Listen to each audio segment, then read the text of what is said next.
उपराष्ट्रपती निवडणुकीत काँग्रेस आघाडीची मतं फुटली, मुख्यमंत्री देवेंद्र फडणवीसांचा दावा।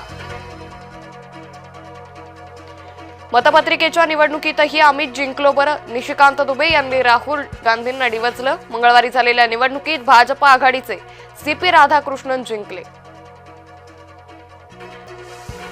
बालेन शाह नेपाळचे नवे पंतप्रधान होण्याची शक्यता, लष्कर प्रमुखांशी चर्चा करून नवीन सरकार बनवणार, बालेन शाह यांची माहिती।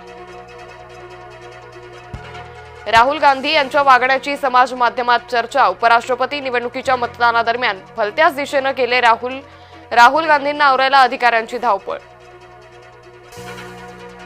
नेपाळप्रमाणे भारतातही अराजक पसरवण्याच्या विरोधकांचा डाव का, अनेक भाजप विरोधकांकडून व्यक्त झाल्या सूचक प्रतिक्रिया।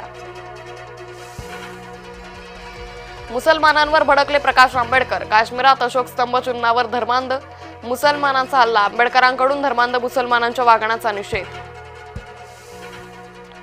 समृद्धीची बदनामी करायचा छत्रपती संभाजीनगरात प्रयत्न, सावंगी दरम्यान समृद्धी महामार्गावर ठोकले खिळे, अनेक वाहनांचा टायर पंक्चर झाल्यानं वाहतूक खोळंबली। आयुष कोमकर हत्या प्रकरणी 6 आरोपींना 15 सप्टेंबर पर्यंत पोलीस कोठडी। संतोष देशमुख हत्या प्रकरणाची आज सुनावणी, कराड वगळून इतरांचा दोषमुक्तीसाठी अर्ज, आरोपींच्या अर्जावर न्यायालयाची भूमिका अपेक्षित। संजय शिरसाटांचा भ्रष्टाचार 5,000 कोटींचा, रोहित पवार यांचा खळबळजनक आरोप, सिडको जमीन घोटाळ्याची एसआयटी चौकशी होणार, आमदार रोहित पवारांचा दावा। आमदार रोहित पवार खोटारडे, राजकीय द्वेषापोटी खोटी माहिती देतात रोहित पवार, भाजप आमदार बबनराव लोणीकरांची टीका। सोनं प्रतितोळा 1,09,000 पलीकडे, तर चांदी प्रति किलो 1,26,000 पलीकडे, आंतरराष्ट्रीय घडामोडींमुळे भाव चढले।